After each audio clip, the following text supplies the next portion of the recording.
Today our topic is digital frequency meter.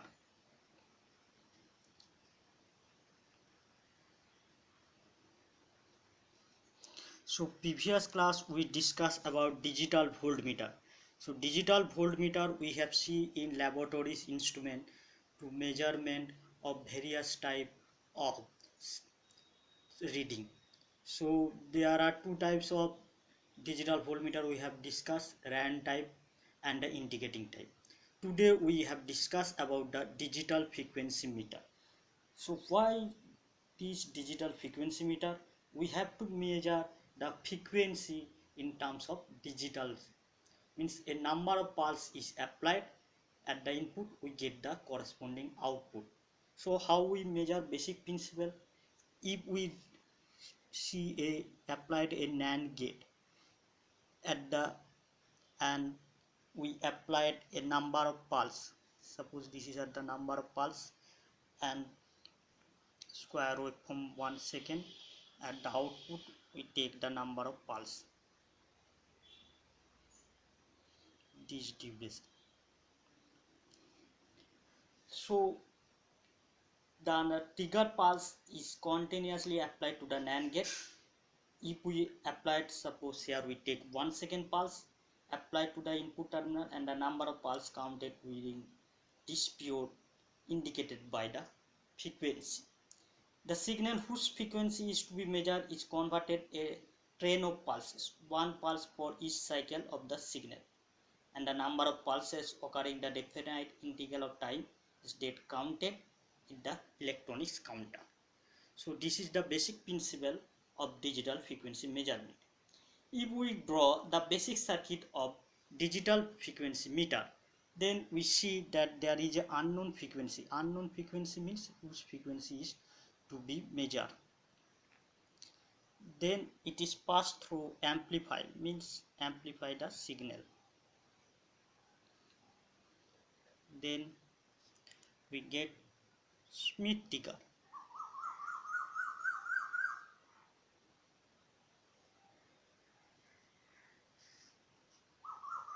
Then start or stop gate. At the end we get digital readout. So this is the basic block diagram. The signal amplified before the being to be amplified. Suppose this is the signal we applied. This signal is amplified here and go to the Schmitt trigger. Amplified means this signal is amplified. Then Schmitt trigger we go know that there is a square waveform generated. Then the input signal of square is phase rise and falls time, which is differentiated and clipped and of each signal, and the output pulse of Schmitt trigger are fed to the start or stop gate.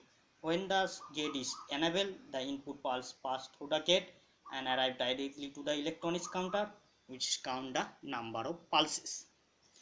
When the gate is disabled, it stop the counting and the input pulses are counter display the number of pulses through the it and the interval of start and stop, and the interval is known, then the unknown frequency is measured.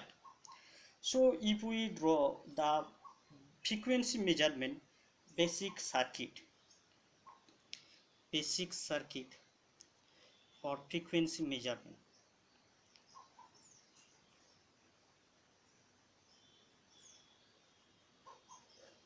then we see that input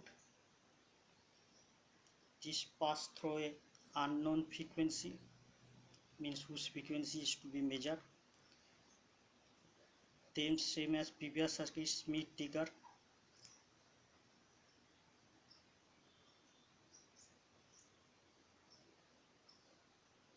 Schmitt trigger we get the square waveform, then apply to the AND gate.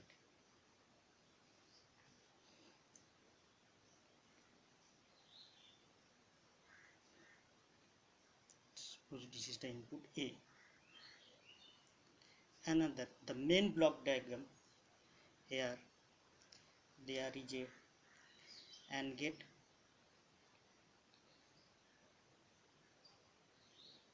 terminal A and B.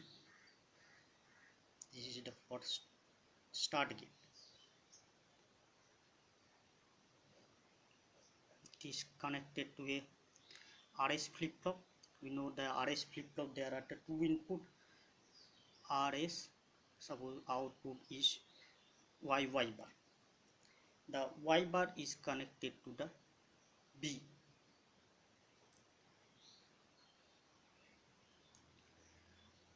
Then this is suppose flip-flop 2, and there is another flip-flop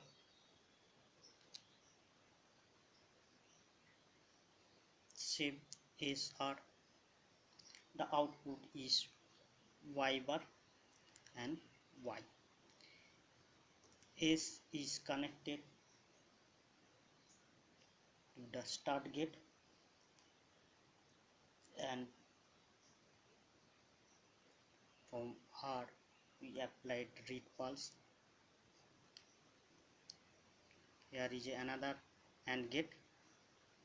This is for stop gate. Previous one was the start gate, this is the stop gate. Stop gate is connected to the S, and there are the two input A and B. A is connected to the Y, and here Y bar is connected to A, and both B are connected. Short, and we applied pulses from time based selector.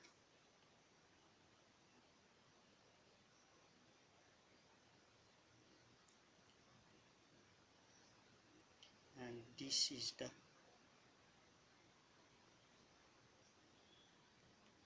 gate control flip-flop. So what is the basic frequency? The output of unknown frequency is applied to the Schmitt trigger and producing the positive pulses at the output. The pulses are called counter signal, represented at point A of the main gate. And the positive pulses of time based selector B of the start gate and point B of the stop gate. So what happened initially? Flip-flop of logic 1. This is the flip-flop of logic 1. Suppose it is logic 1 state. So resulting voltage of the Y is applied to the A of the stop gate and enables the gate. Means it is enabled, and the logic 0 of the Y goes to here. So the flip-flop 1 0 goes here. So the A stop gate is disabled and it is enabled. So if it is enabled, so positive going pulse time base goes to the stop gate S input of the flip-flop. So thereby the setting the flip-flop to one state and keeping it there. The resulting 0 of the Y bar goes to the flip-flop 2. This is goes to the 0. So 0 means is goes to the input of the B. So no output is can be pulse. In order to start the operation, a positive pulse is applied to the read input, reset the input flip-flop, thereby causing the change. So then Y bar equal to 1. So Y bar 1 means start gate is 1% and stop gate is 0. So stop gate is closed. So start gate is starting operation. The same read pulse is simultaneously applied and reset the decade counter. So they are reset 0 and counting can start. So counting start processing, and when the next pulse of the time base arrive, it enable the pass through the start gate of the flip-flop, thereby flip-flop output changes from 0 to 1. So Y bar changes 0 to 1, hence the resulting output Y is get. We get the output at the counter start the counting. So pulse of applied to the flip-flop B of the main gate, that's enable it, and then we get the output. Now the pulse of the unknown frequency pass through the gate, counts the counter and start the counting. So same pulse of the start gate is applied to the flip-flop 1, changing the state 0 to 1. This disable the start gate and enables again the stop gate. So however the main gate is enabled, the pulses of the unknown frequency continues and through the main gate to the counter. Similarly, the next pulse of the time base selector passes through enabled by the gate to set the input of the flip-flop 2.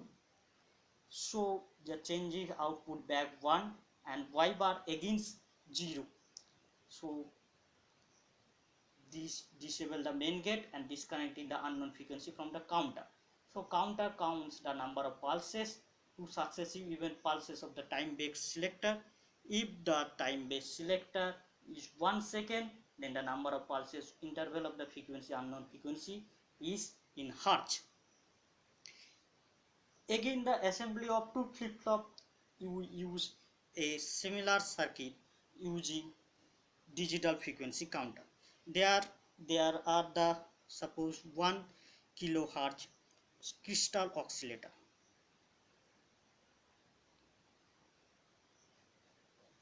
Then it is passed through a Smith trigger.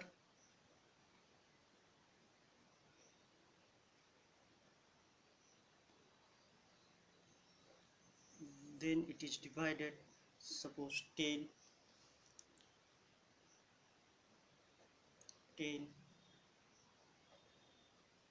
divided by 10 in this way. So first, suppose this is 1 microsecond, second one is 10, third one suppose 100, fourth one suppose 1 millisecond, then 10 millisecond. So this goes through a Smith trigger.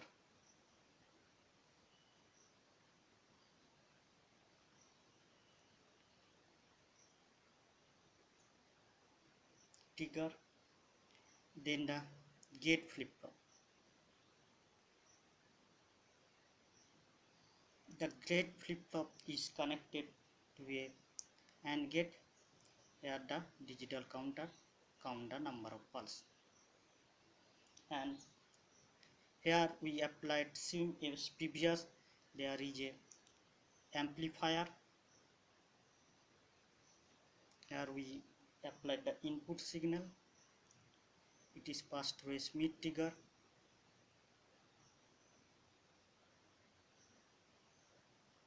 Then applied here number of pulses. So input signal is amplified and converted square of Smith trigger circuit. In the diagram, the square of is differentiate clip and a number of 10 pulses are produced. Each pulse are separated, each input signal time based selected out obtained from the oscillator and simultaneously continuous into number of pulses. The first active pulse of the gate is control flip-flop. The gate control flip-flop enables the AND gate. So AND gate the trigger pulse of the input signal and allow the pass the gate to the selected time period and count it. The second pulse of the decade frequency counter changes, then it is changes the state of the counter flip-flop and removes the signal from the AND gate and closing it. So the decimal counter display the output corresponding the number of input pulses arrived the interval, hence the counter display the corresponding frequency. So the main application of digital frequency meter is to count the number of frequency and it's represented in hertz, because we know that frequency is represented in hertz. So if we use digital frequency meter, its advantage compared to analog frequency meter, that number of error will be eliminated.